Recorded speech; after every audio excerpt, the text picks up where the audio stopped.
brought to you by Bank of India. चुनाव आयोग ने बिहार में स्पेशल इंटेंसिव रिवीजन यानी एसआईआर की फाइनल लिस्ट जारी कर दी है। लिस्ट शाम करीब 4 बजे आई, जानकारी दे रहे हैं साथी पत्रकार। बिहार एसआईआर की फाइनल लिस्ट में करीब 47 लाख नाम नहीं है। जब 24 जून को बिहार एसआईआर का नोटिफिकेशन जारी किया गया था, तब चुनाव आयोग के मुताबिक राज्य में करीब 7.89 करोड़ वोटर्स थे। फिर जब 1 अगस्त को ड्राफ्ट लिस्ट आई तो लिस्ट से करीब 65 लाख लोगों का नाम डिलीट किया जा चुका था, यानी तब आंकड़ा 7.24 करोड़ था। चुनाव आयोग ने इसके बाद 3.66 लाख लोगों के नाम हटाए और 21.53 लाख नाम जोड़े। इस तरह से फाइनल आंकड़ा बैठा 7.42 करोड़, यानी करीब 47 लाख की कमी। चुनाव आयोग ने वोटर लिस्ट में अपना नाम चेक करने का तरीका भी बताया है। चुनाव आयोग की आधिकारिक वेबसाइट पर जाना होगा, डाउनलोड ई रोल पर क्लिक करके आप अपना जिला सेलेक्ट करेंगे।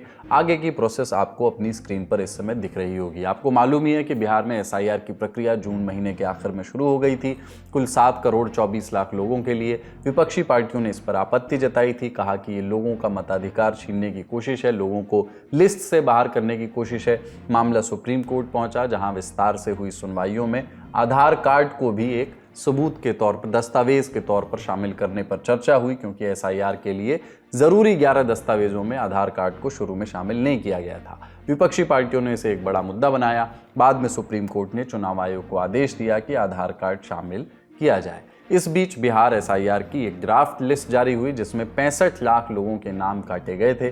चुनाव आयोग ने बताया कि इनमें से कई लोगों का निधन हो चुका है, कई लोग स्थायी तौर पर कहीं और रहने चले गए हैं और कई एंट्रीज डुप्लीकेट थी।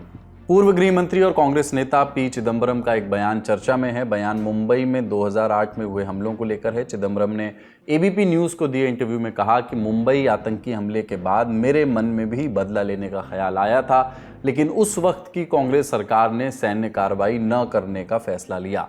मुंबई आतंकी हमले के 3 दिन बाद पी चिदम्बरम ने गृह मंत्रालय का पदभार संभाला था। अगले 4 बरस वो देश के गृह मंत्री थे। वो बोले कि पूरी दुनिया का दबाव था, भारत को युद्ध न करने के लिए समझाया जा रहा था। उस वक्त अमेरिकी विदेश मंत्री कॉन्डोलीजा राइस दिल्ली आई हुई थी, उन्होंने एक्शन नहीं लेने को कहा था।